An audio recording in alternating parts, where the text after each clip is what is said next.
अस्सलाम वालेकुम नाज़रीन, आप देख रहे हैं टू द पॉइंट। मैं हूं मंसूर अली खान। नाज़रीन, चंद बुनियादी बातों पर पाकिस्तानी सियासी जमातों से असूलों के साथ खड़े होने की तवक्को रखना भी खुद को धोखा देने के मुतरादिफ है। जब किसी सियासी जमात के कारिंदे पर माली बेज़ाब्तगी का इल्जाम लगता है तो वो अपनी सियासी जमात को पहले से भी ज्यादा अजीज हो जाता है। हालिया मिसाल के लिए मुलाहिजा हो पाकिस्तान पीपल्स पार्टी के साबिक वजीर शर्जील मेमन साहब की वतन वापसी। मौसूफ जब 2 साल बाद खुद साख्ता जलावतनी काट कर इस्लामाबाद एयरपोर्ट पर उतरे तो सिंध हुकूमत के 3 वजीर इमदाद अली पताफी, फयाज अली भट्ट और मुकेश चावला के अलावा वजीर आला सिंध के एक मुआविन खुसूसी तैमूर तालपुर भी उनके हमरा थे। इस पर बस नहीं, जब नैब ने शर्जील मेमन को 2.5 घंटे की तफ्तीश के बाद रिहा किया तो शर्जील मेमन का पहला राब्ता वजीर आला सिंध सैयद मुराद अली शाह से हुआ। पीपल्स पार्टी के रहनुमा शर्जील मेमन पर करप्शन और माली बदनवानी के जो इल्जामात हैं उसका फैसला तो मुतल्लका इदारे ही करेंगे, मगर सियासी जमातों से एक सवाल तो बनता है कि आखिर मुल्जिमान को सीने से चिपका कर रखने की क्या मजबूरी है। कहीं पर एक टोला पानामा ज़दा हुक्मरानों का दिफा करने में मसरूफ है तो कहीं पर मुबैना टैक्स चोर और कर्ज नादहिंदगान अपने लीडर के दाएं बाएं खड़े होते हैं। ऐसा क्यों नहीं होता कि इल्जामात से बाइज्जत बरी होने तक सियासी जमात उस फर्द से लाताल्लुकी का ऐलान किए रखे। इसी पर बात करेंगे। अवानों का इंट्रोडक्शन कराता हूं। मुस्लिम लीग नून से आज हमारे साथ मौजूद हैं सेनेटर निहाल हाशमी साहब, और पाकिस्तान पीपल्स पार्टी से सेनेटर एजाज धामड़ा साहब मेरे साथ मौजूद हैं, और पाकिस्तान तहरीक इंसाफ से मेंबर सिंध असेंबली खुर्रम शेर जमान साहब भी हमें ज्वाइन कर रहे हैं। आप तमाम हज़रात का बहुत शुक्रिया। सबसे पहले बात करते हैं शर्जील मेमन साहब की, जो उनके ऊपर इल्जामात थे। तकरीबन 2015 में वो पाकिस्तान से बाहर गए थे और उसके बाद तकरीबन 2 साल का अरसा उन्होंने पाकिस्तान से बाहर ही गुजारा है। 5 अरब 76 करोड़ रुपए की करप्शन का उनके ऊपर इल्जाम है, और जब वो पाकिस्तान में नहीं थे उन्हीं की गैर मौजूदगी में उनका नाम ECL में भी डाल दिया गया, वो रेफरेंस भी उनकी गैर मौजूदगी में फाइल हुआ, और अब जाकर जैसे ही वो कराची इस्लामाबाद एयरपोर्ट पे लैंड किया उन्होंने, तो रात को ही उनको वहां पर धर लिया गया और नैब के दफ्तर ले जाया गया। लेकिन उसके बाद उन्होंने जब अपनी जमानत दिखाई तब उन्हें रिहा कर दिया गया। कल यानी कि पीर वाले दिन एक बार फिर उन्हें अदालत में पेश होना है। प्रेस कॉन्फ्रेंस की आज शाम को शर्जील मेमन साहब ने अपनी इस प्रेस कॉन्फ्रेंस में उन्होंने क्या कहा था, रात को क्या कुछ हुआ, आइए पहले वो सुनते हैं। एक शख्स मुल्क में वापस आ रहा है और मैं क्यों आया हूं, उसकी वजह यह है कि मैं उस केस को फेस करना चाहता हूं। हालांकि मैंने डॉक्टर की मेहरबानी की, डॉक्टर ने कहा कि जब आप फ्लाई कर सकते हो, लेकिन मेरा इलाज वहां बेहतर हो रहा था और अभी भी मेरा इलाज वहां चल रहा है। लेकिन मैंने कहा यार मैं इस केस को फेस करूं, और जैसे जहाज से हम उतरते हैं, बेल मेरे कोर्ट में बेल के डॉक्यूमेंट्स पड़े हुए हैं, अचानक से 8-10 लोग सामने आ जाते हैं और जिस तरह मिस हैंडल करते हैं। मैं अकेला नहीं था, मेरे साथ सिटिंग सूबाई वजीर भी थे, मुकेश चावला साहब थे, तैमूर तालपुर साहब थे, इमदाद पताफी साहब थे, फयाज भट्ट साहब थे। इनके साथ मिस हैंडल किया गया और मैंने तो सिर्फ एक सवाल पूछा, मैंने कहा आप अपना तारुफ कराएं, भाई आप लोग हैं कौन। क्या वो हमारे बाय फेस हमें नहीं जानते थे कि हम लोग कौन हैं। सिटिंग हम लोग मेंबर ऑफ पार्लियामेंट हैं, हम लोग अवामी नुमाइंदे हैं। हम क्या हमने ये बोला कि भाई हमें अरेस्ट ना करो, हमने कहा भाई आप लोग कौन हो, तारुफ कराओ। तारुफ नहीं कराया गया, और मैं इसको कल अरेस्ट नहीं कहूंगा, ये अरेस्ट नहीं था, this was kidnapping. Sharjeel Memon साहब की गुफ्तगू आपने सुनी। नाज़रीन, ये बात बताना जरूरी है कि शर्जील मेमन साहब को हमने आज के शो में दावत दी थी, लेकिन उन्होंने कहा कि मैंने प्रेस कॉन्फ्रेंस कर दी है, इसके अलावा मैं आज किसी टॉक शो में नहीं आऊंगा। हम चाहते थे कि हम उनसे चंद सवालात कर सकें, बहरहाल वो नई तशरीफ लेकर आए। निहाल हाशमी साहब, गुफ्तगू आपने सुनी इस सारे मामले की। शर्जील मेमन साहब ने सीधा सीधा इल्जामात लगाए। उन्होंने कहा कि मेरा कसूर कोई नहीं था, मैं मुल्क से बाहर था, हमारे लिए कानून और है, पाकिस्तान पीपल्स पार्टी के लिए कानून और है, हुकूमत के लिए, मुस्लिम लीग नून के लिए, शरीफ बरादरान के लिए कानून और है। क्या कहेंगे आप? बिस्मिल्लाहिर्रहमानिर्रहीम। मैं ये कह सकता हूँ कि 2 चीज़ें हैं इसमें। एक तो ये शर्जील नाम मेमन साहब वो एक वजीर रह चुके हैं, उनके इल्म में होना चाहिए कि जो नैब है वो गवर्नमेंट का इदारा नहीं है। नैब एक इंडिपेंडेंट इदारा है, और नैब के चेयरमैन को लगाने में जितनी ट्रेजरी बेंच की जिम्मेदारी थी उतनी ही जिम्मेदारी जनाब खुर्शीद शाह साहब की भी थी, जो कि कायदे हिज़्ब इख्तिलाफ है। तो वो अपने कायदे हिज़्ब इख्तिलाफ से ये एहतजाज कर रहे थे, नंबर 1। नंबर 2 मैं तो ये कह सकता हूँ चोरी और ऊपर से सीनादोरी। और नंबर 3 ये मैं कहूँगा कि उन्हें अभी एहतमाम करना चाहिए, उन्हें इंतज़ार करना चाहिए। वो सेल्फ एग्जाइल में गए थे और वो आए और आके अपने आप को क्लियर हैंड पेश करें। ये पाकिस्तान मुस्लिम लीग की गवर्नमेंट ने नहीं किया है। दूसरी तरफ ये है कि उन्होंने जिन लोगों के नाम लगाए, जिन्होंने जिनके जिक्र किए उनके ऊपर कोई नैब में रेफरेंस नहीं है या एफआईआर नहीं कटी हुई। एक 183 के ऊपर 184(3) के ऊपर एक मुकदमा चल रहा है, उस पर बात हो रही है। फिर उन्होंने कहा कि इस मुल्क में 2 कानून है। यकीनन मुझे भी ऐसा लगता है कि 2 कानून है, इसलिए कि एनआरओ जब किया जाता है तो उसमें जो उस वक्त के हुक्मरान होते हैं उनके लिए एक कानून होता है, जिनके ऊपर एसजीएस होता है, कोटेकना होता है, मनी लॉन्ड्रिंग के केसेस होते हैं, सरे महल होते हैं, और कई कराची में ऐसे लोग हैं जिनके ऊपर मर्डर केसेस हैं, भत्ता के केसेस हैं, करप्शन के केसेस हैं। तो पाकिस्तान के लोग पूछते हैं कि ये एनआरओ एक कानून, आम लोगों के लिए दूसरा कानून। मुझे अच्छा लगता है, खुशी होती है अगर पीपल्स पार्टी के लीडरशिप या गवर्नमेंट अगर इस बात पे एतराज करती है, कोई हारी, कोई गरीब, कोई ऐसे आदमी के लिए आवाज उठाई जाती, किसी ऐसे टीचर के लिए जिसकी तनख्वाहें नहीं दी जा रही है, जिसको जाली अपॉइंटमेंट लेटर से भर्ती किया गया था, उसके ऊपर अगर बात की जाती है। अगर बात की जाती कि सिंध हाई कोर्ट ने जो ऑब्जर्वेशन दिया था कि लारकाना में क्या हुआ 90 अरब रुपए के साथ, अगर इस पे बात किया जाता कि 2 कानून क्यों। निहाल साहब, ये जो आप बात कह रहे हैं ना कि उसके लिए आवाज उठाई जाती, उसके लिए कोई आके खड़ा होता, यही तो हाल तमाम सियासी जमातों में है। पैनामा लीक्स का सुप्रीम कोर्ट का मामला हो, पूरी की पूरी आपकी काबीना वहां पे पहुंच जाती है शरीफ फैमिली के लिए। मैं तो शर्जील मेमन साहब के लिए भी कहूंगा, शर्जील मेमन साहब तशरीफ लेकर आते हैं तो सिंध के 3 वुज़रा, एक मुशीर, उनके साथ जहाज में लैंड करते हैं। खैबर पख्तूनख्वा के स्पीकर के ऊपर अगर इल्जाम लगता है असद कैसर साहब के ऊपर, तो वजीर आला खैबर पख्तूनख्वा के साथ बैठ के प्रेस कॉन्फ्रेंस करते हैं। हम तो यही कह रहे हैं, आपने बिल्कुल सही कहा, मैं तो आपकी हाँ में हाँ मिलाता हूं कि गरीब आदमी के लिए आप लोग कभी नहीं खड़े होते, अपनी पार्टी के बंदे के लिए खड़े हो जाते हैं हमेशा। मंसूर भाई, मैं तो होता हूं खड़ा। पैनामा पेपर्स में हम जैसे आम जो सियासी कारकुन हैं और जो वकील हैं, वो अपने इल्म के इजाफे के लिए और अपने रेफरेंस को समझने के लिए और कोर्ट के मामलात को समझने के लिए कोर्ट में जाया करते थे। कहीं ऐसा नहीं हुआ कि वहां पे जाकर के किसी ने इन्फ्लुएंस करने की कोशिश की हो कोर्ट को या किसी भी वकला को। तो मैं ये समझता हूँ ये 2 मुख्तलिफ चीजें। यहाँ पर तो एक रेफरेंस दायर है और जबान जद आम है शर्जील मेमन साहब की बारे में, जो लोगों में तासुर है। डिस्कशन को निहाल साहब किसी और तरफ ले गए। मैं तो ये कह रहा था जो आप लोग सपोर्ट करने जाते हैं, चले आजिज धामरा साहब से इस मामले में बात करें। आजिज साहब, गुफ्तगू आपने सुनी निहाल साहब की, उन्होंने कहा कि भाई ये जो आपके ऊपर इल्जामात हैं उसका आके सामना करें। ये बिलावजह जो नैब के चेयरमैन है वो भी कायदे हिज़्ब इख्तिलाफ की इजाज़त के साथ उनके साथ गुफ्तगू करने के बाद ही अपॉइंट हुए हैं। अगर नैब अपनी कार्रवाई कर रहा है तो सीधा कानून का रास्ता है, वो जाने दीजिए उसको उसी तरह ही। बिस्मिल्लाहिर्रहमानिर्रहीम। देखें जी, नंबर पहली बात, निहाल हाशमी साहब ने ये बात कही कि इसमें वफाकी हुकूमत का कहीं से भी हाथ नहीं है, ये नैब इंडिपेंडेंट इदारा है।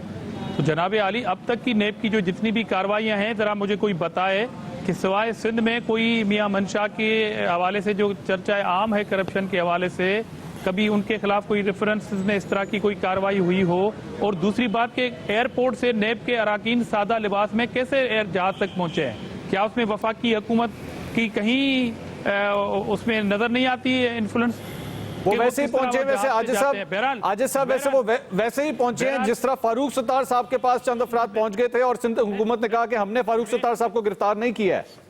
एयरपोर्ट की बात कर रहा हूं, शादी हाल की बात नहीं कर रहा हूं, एयरपोर्ट की बात कर रहा हूं। और दूसरी बात यह है कि जिस तरह इन्होंने कहा कि मुझे भी लगता है कि 2 कानून है एनआरओ के हवाले से, तो पहले तो निहाल साहब ये बताएं कि कौन से एनआरओ की बात करते हैं। पार्ट नंबर 1 जो 2000 में एक डिक्टेटर के साथ एक साबका प्राइम मिनिस्टर की हुए और वो जेल से बाहर चले गए, कहा गया कि 10 साल के लिए, मगर कहा कि नहीं हुआ है, फिर बाद में 5 साल।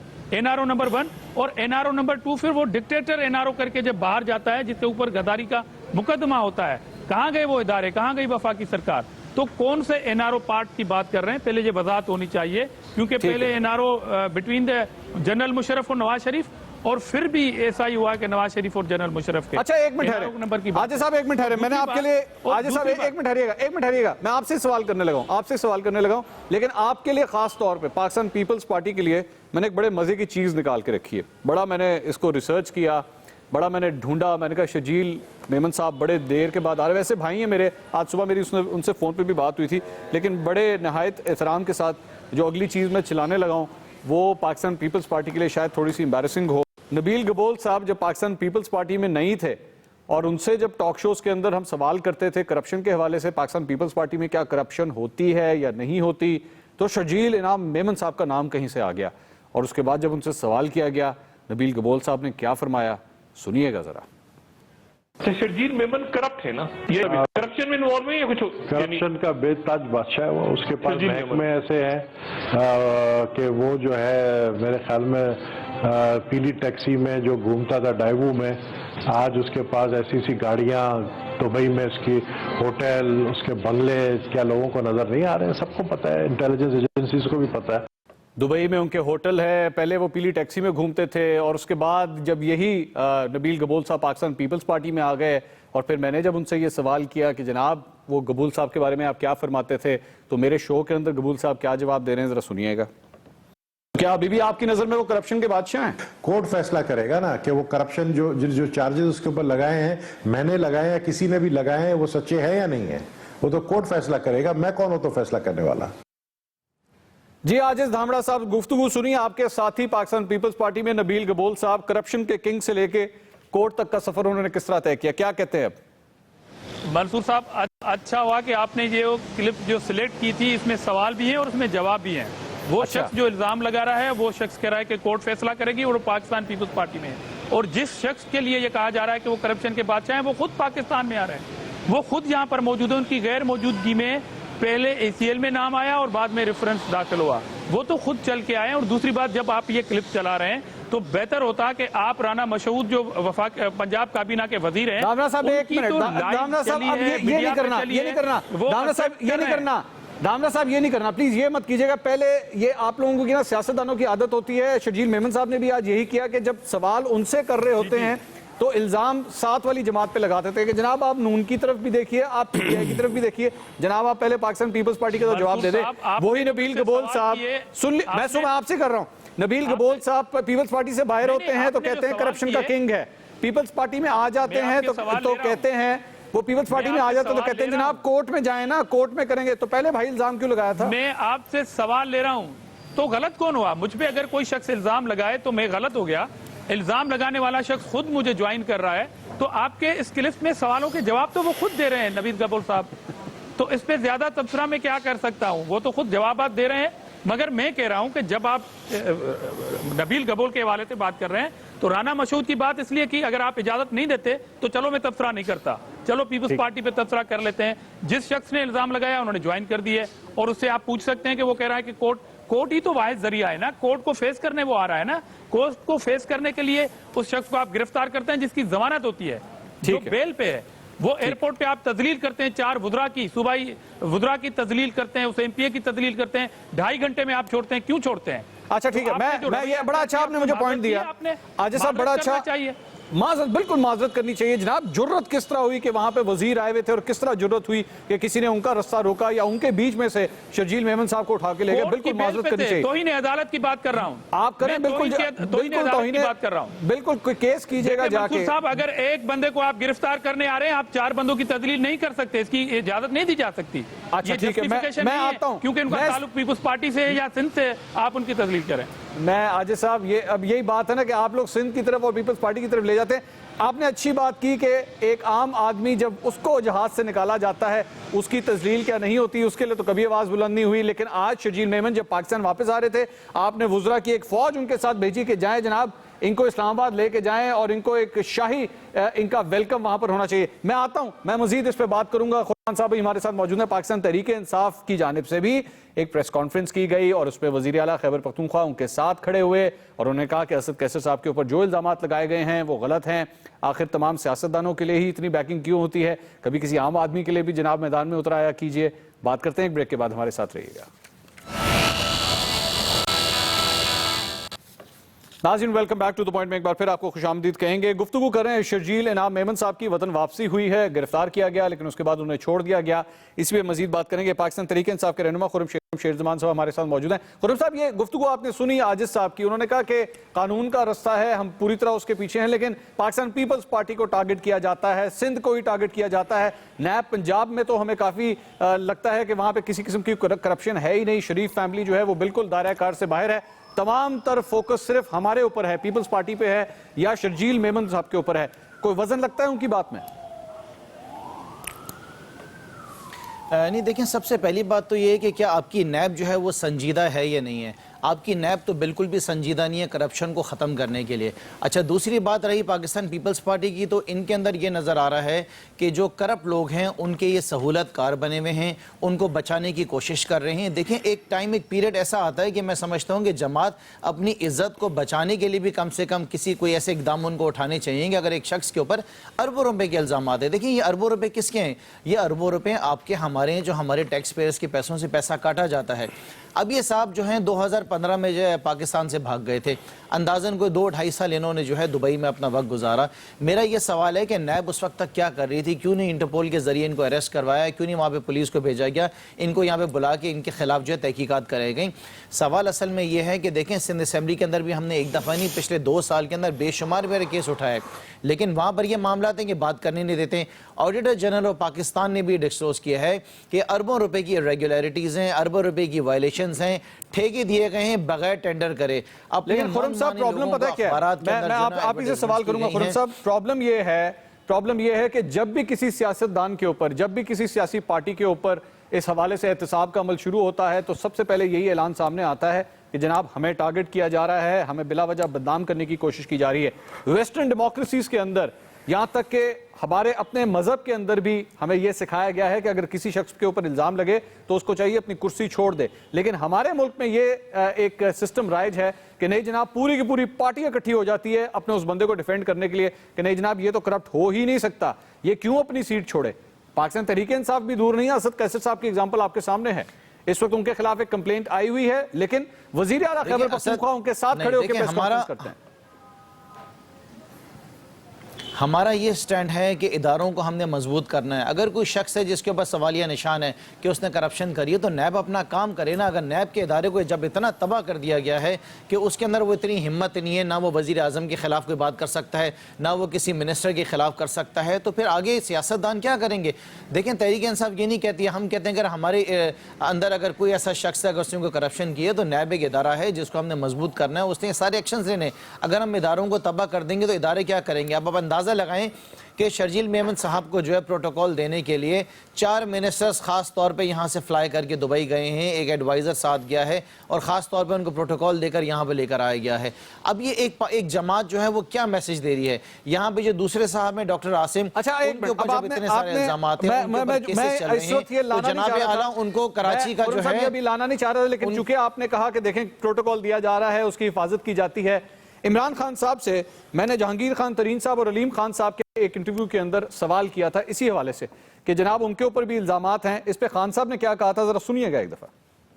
जहांगीर तरीन साहब के हवाले से आपने क्या उनसे कभी ये बात पूछी है कि जनाब आपने वो जो 7 करोड़ रुपए दिया था, वो फाइन जो दिया था SECP को, वो क्यों दिया था? जनाब, जहांगीर तरीन ऑपोजिशन में है। ठीक है, अगर जहांगीर तरीन कोई गलत काम करते हैं, आपका ख्याल है कि ये शरीफ बरादरान उनको छोड़ेंगे? जहांगीर तरीन, अलीम खान इनके अगेंस्ट खड़े हो सकते थे अगर उनको ये ना पता होता कि उन्होंने कोई गलत काम नहीं किया। तो इमरान खान साहब की गुफ्तगू आपने सुनी। खुर्रम साहब, आपकी पार्टी में भी पूरी तरह ये यकीन के साथ बात की जा सकती है कि अलीम खान साहब या जहांगीर खान तरीन साहब के ऊपर जितने इल्जामात हैं वो सब के सब गलत हैं? देखें जनाब, असल में बात यह है कि यहाँ पे सिस्टम एक ऐसा चल रहा है कि ब्लैकमेल किया जाता है। अगर एक शख्स है जिसने करप्शन की है, डिपार्टमेंट्स जानते हैं, नैब उसके ऊपर तहकीकात कर रही है, तो आप क्यों नहीं उसके खिलाफ एक्शन लेते हैं? आप खामोश क्यों बैठे हैं? उसको अरेस्ट करें, उसको जेल में डालें। निहाल हाशमी साहब से मुझे जवाब देने दीजिए। जब डराया समझ गया आपकी बात, तो जनाब ये जाता है कि आप एक मुकम्मका की हुकूमत। निहाल हाशमी साहब, गुफ्तगू आपने सुनी खुर्रम भाई की। वो कह रहे हैं कि दरअसल में आप लोगों ने इस सारे निजाम को ब्लैकमेल करने के लिए इस्तेमाल किया हुआ है। और खान साहब की बात के अंदर एक जुमला ये बड़ा इंपॉर्टेंट था कि जनाब अगर वो करप्ट होते तो आपके ख्याल में शरीफ बरादरान ने उनको छोड़ना था। तो क्या ये एहतसाब का अमल दरअसल में सिर्फ और सिर्फ ब्लैकमेल करने के लिए या अपने सियासी हरीफों को काबू करने के लिए बनाया गया है? मंसूर भाई, इदारे खुद मुख्तार हैं और आज़ाद हैं और अल्हम्दुलिल्लाह हम नेक नियति पे यकीन रखते हैं, खिदमत पे यकीन रखते हैं, काम करने पे यकीन रखते हैं, इंतकाम लेने पे यकीन नहीं रखते हैं। और हमने ना कोई इंतकाम लिया था, ना लिया है, ना लेंगे। मगर हम इस बात की जरूर कोशिश करते हैं और करते रहेंगे कि जो लोग गलत हैं, जो करप्ट लोग हैं, उनके खिलाफ इदारे कानून अपना एक्शन ले, it's take its own course of law. अब अगर किसी को पकड़ लिया जाता है तो फिर इतना शोर मचाया जाता है, किसी के ऊपर अगर नुक्ताचीनी की जाए या किसी को ये बावर कराया जाता है कि इनके ऊपर इल्जाम है, उस पे शेखपा हो जाते हैं कि हमारे किसी पार्टी के शख्स का नाम क्यों लेगा। अब आप देखें जैसे निहाल भाई, आपकी पार्टी के किस बंदे का आज तक नाम आया है नैब में? आपकी पार्टी का कौन सा बंदा है जो नैब में पकड़ा गया? जनाब, हमारी पार्टी, अगर हमारी पार्टी के खिलाफ कोई ऐसा रेफरेंस होगा, हमारे पार्टी के लोग अगर ये काम करेंगे और नैब अगर उनका नाम लेगा, तो यकीन जाने हम उसके साथ खड़े नहीं होंगे, हम इस नैब के साथ खड़े होंगे, कानून के साथ खड़े होंगे, सुप्रीम कोर्ट के साथ खड़े होंगे।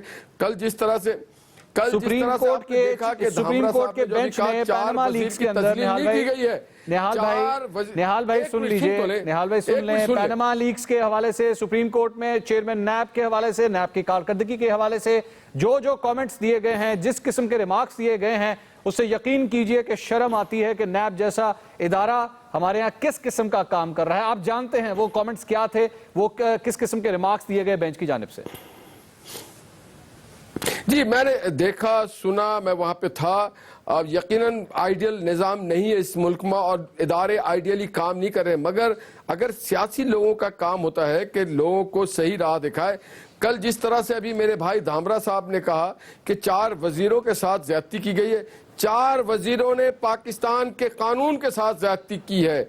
4 वजीरों ने यह कहा कि पाकिस्तान में जो बड़े लोग हैं, जो वज़रा हैं, जो पावरफुल लोग हैं, जो पार्लियामेंटेरियन हैं, वो अबव द लॉ हैं, वो किसी के साथ भी सहूलतकारी करें, किसी मुजरिम को लेके आए, किसी कातिल को लेके आए, किसी लुटेरे को लेके आए, उसके ऊपर तनकीद नहीं होनी चाहिए, उनको रेड कारपेट देना चाहिए, उनको रेड कारपेट वेलकम होना चाहिए।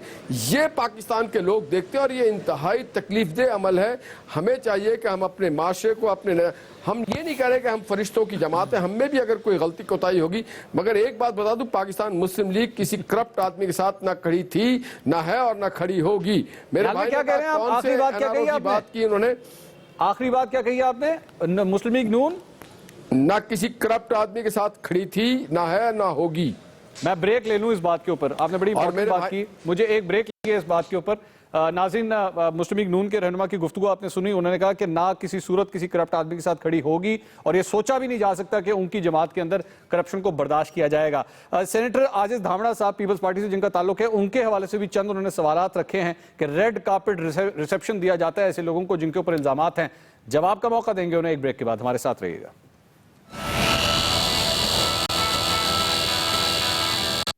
नाज़रीन, टू द पॉइंट में एक बार फिर आपको खुशामदीद कहेंगे। हम लोग गुफ्तगू कर रहे हैं मेमन साहब की वापसी, शर्जील मेमन साहब की वापसी के हवाले से और किस तरह उन्हें 4 पाकिस्तान पीपल्स पार्टी के सीनियर रहनुमाओं की टोली के अंदर उन्हें यहाँ पाकिस्तान वापस लाया गया और उसके बाद उन्हें गिरफ्तार किया गया, लेकिन उसके बाद छोड़ दिया गया क्योंकि उनके पास जमानत मौजूद थी।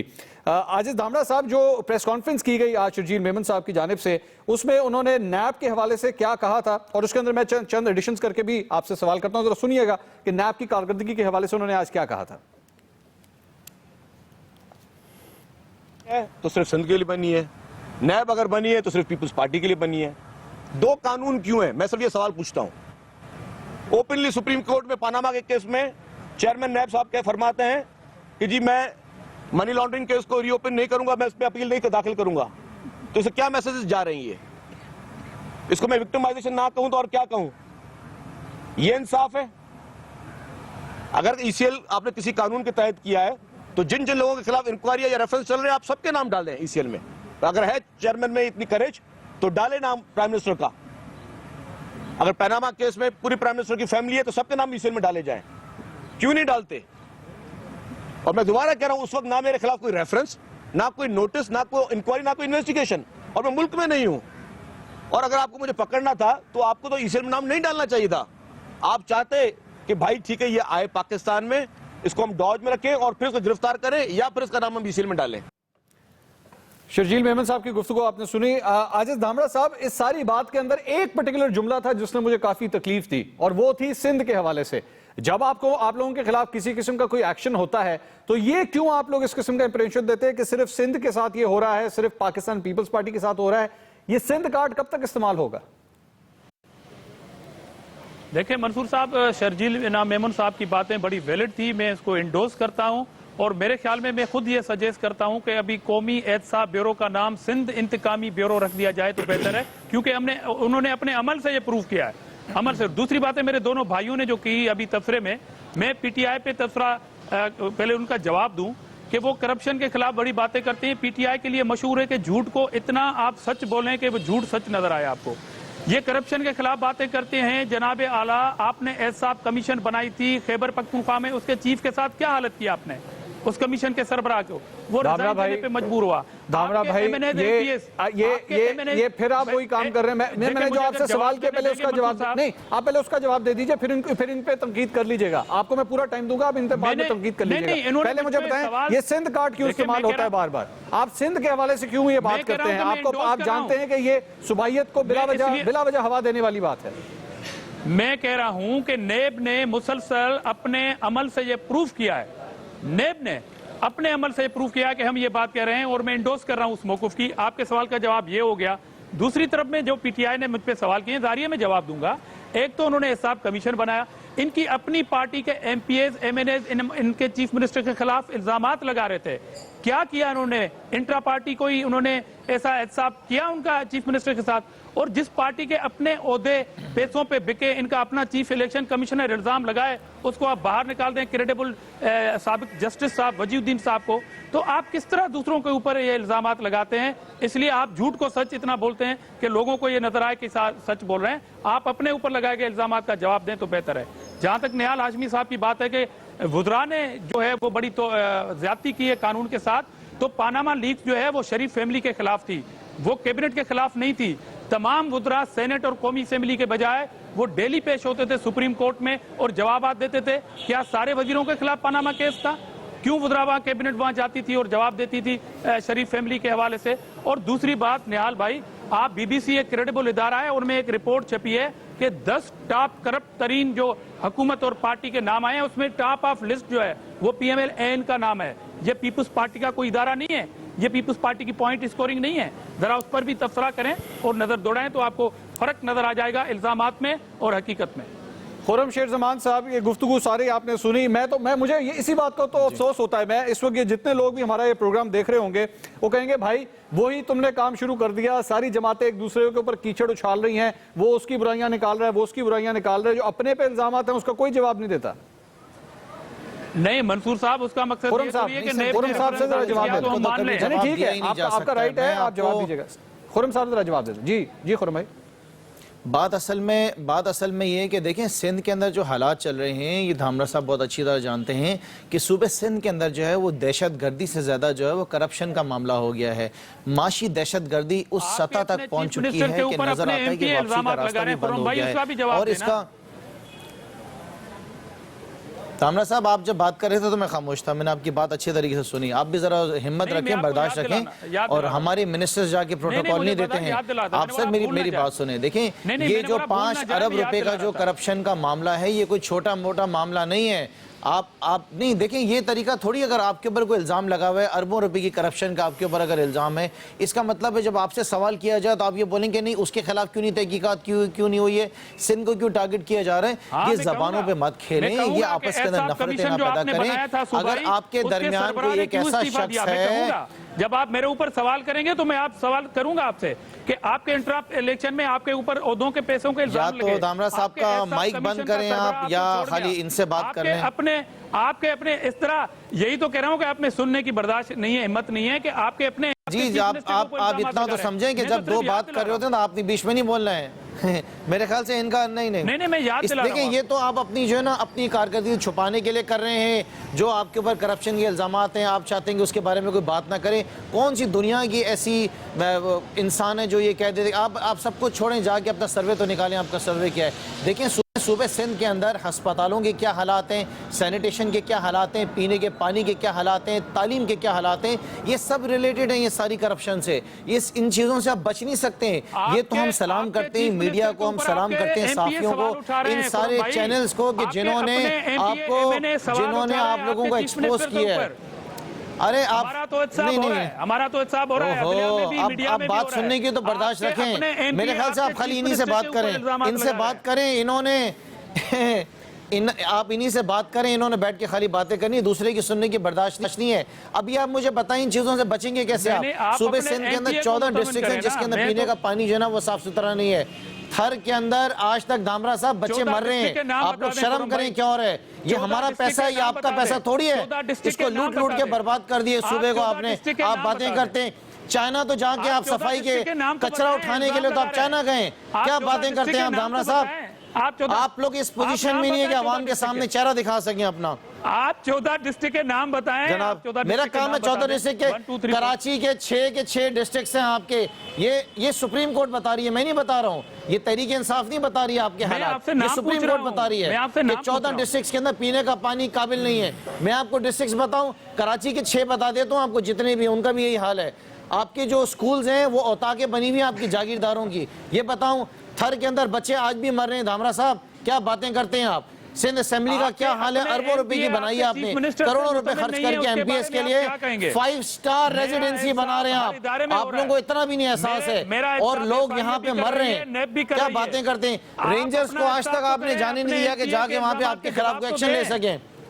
अरे हमारा काम नहीं है, ये रियासत का काम है, ये नैब का काम है। अगर हम चोरी कर रहे हैं मैं पकड़े, आप लोग क्या 4 मिनिस्टर्स लेके जो है ना एक शख्स जो करप्शन में मुलव्वस है उसको बचाते हैं? नहीं, मेरे ख्याल से आप लोगों को कोई जवाब दे ही नहीं सकता है। आप लोगों को एहतसाब नहीं कर सकता है। गुफ्तगू के दौरान आपके ऊपर हाथ सारी गुफ्तगू के दौरान सिंध के ऊपर जुल्म हो रहा है।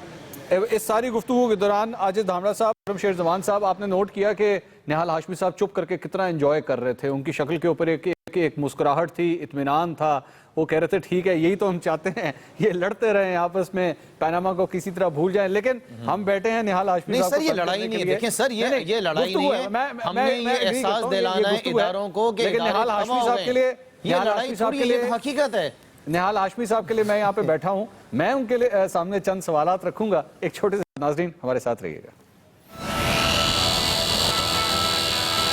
नाज़रीन welcome back after the break to the point में एक बार फिर आपको खुशामदीद कहेंगे। इस सारे मामले के अंदर तमाम तर वो इल्जामात जो शर्जील मेमन साहब के ऊपर हैं, इसमें एक बड़ा अफसोसनाक पहलू यह भी होता है कि तमाम ये सियासतदान जिनके ऊपर अभी सिर्फ इल्जामात होते हैं और दूसरी सियासी जमात उसको पूरी तरह कैश करने की कोशिश करती है, जब ये सियासतदान पब्लिक में जाते हैं तो सिर्फ उन इल्जामात की वजह से जो कि अभी तक साबित भी नहीं हुए होते, क्राउड या आम अफराद या पब्लिक उनके साथ किस किस्म का कभी कभार रवैया इख्तियार करती है। ये वीडियो देखिएगा शर्जील इनाम मेमन साहब के हवाले से, फिर मैं सवाल रखता हूं पैनल के सामने। ओए पाकिस्तान से पैसे चोरी करके इधर आ गया है? पुलिस कॉल करूं मनी लॉन्ड्रिंग केस में? I'm a British citizen, you know that. Corrupt politician took the all money from Pakistan. Did you? They will arrest him in money laundering case, and you as well. This is not Pakistan. You can't do nothing. He's a thief. This guy is a thief. Took money from Pakistan. ये video दिखाते हुए मुझे बहुत अफसोस इस बात का हुआ कि जिस किस्म की लैंग्वेज इस्तेमाल की जा रही थी, वो शख्स ये कह रहा था कि मैं ब्रिटिश सिटीजन हूं इसलिए मैं किसी किस्म का भी जुमला इस्तेमाल कर सकता हूं, जबान इस्तेमाल कर सकता हूं। मुझे अफसोस इस बात का है कि आप ब्रिटेन के अंदर रहते हुए भी इस तरह किसी के साथ ये गुफ्तगू नहीं कर सकते। अभी तक जो यहाँ पे शर्जील मेमन साहब हैं उनके ऊपर ये इल्जामात साबित नहीं हुए हैं। हमारे सियासतदानों को कब मैच्योरिटी आएगी कि एक दूसरे के ऊपर अगर इल्जामात भी लगाने हैं तो मेहरबानी फरमाकर उस हद तक जाइए कि वो लाइन कभी उबूर ना हो। निहाल हाशमी साहब हमारे साथ मौजूद है। निहाल भाई, आपने ये सारी गुफ्तगू सुनी, ये शख्स जो गुफ्तगू कर रहा था और जिस तरह इसने टारगेट किया शर्जील मेमन साहब को, पॉलिटिशियंस को क्या वक्त नहीं आ गया कि अपने आप को थोड़ा सा मैच्योर कर लें? ब्रेक पे जाने से पहले भी थोड़ी सी हमने आपस में भी जो गुफ्तगू देखी, क्या कोई डिसेंट किस्म की पॉलिटिकल आर्ग्यूमेंट नहीं हो सकती हमारे यहाँ? मंसूर भाई, जब ये सुन रहा था और देख रहा था मैं, तो मुझे भी बहुत इंतहाई अफसोस हुआ है। किसी भी पार्टी के हो, कोई भी हैसियत से हो, किसी ब्रिटिश को यह हक नहीं पहुंचता है कि हमारे किसी सियासी कारकुन को या पाकिस्तान की किसी शहरी की इस तरह से सरेआम तजलील की जाए। अब इसके दो पहलू हैं। एक पहलू ये है कि हमें भी अपने किरदार में वो पुख्तगी लानी चाहिए, अंदरूनी और बैरूनी तौर पे, ताकि लोग हमारे ऊपर उंगलियां ना उठाएं, नंबर 1। नंबर 2, हमारे क्या क़यादत जो है सियासी, उसको अपने लब और लहजे में, अपनी गुफ्तगू में शायस्तगी लाने की जरूरत है। बिल्कुल सही कहा निहाल हाशमी साहब, बहुत शुक्रिया आपका। सेनेटर साहब, खुरम शेर जवान साहब, बहुत शुक्रिया आप सबका। नाज़रीन, गुफ्तगू आपने सारी सुनी है।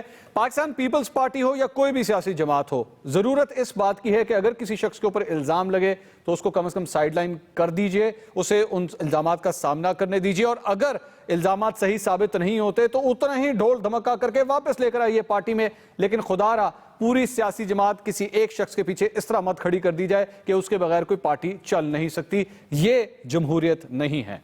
प्रोग्राम टू द पॉइंट से अब तक के लिए इतना ही। अल्लाह हाफिज।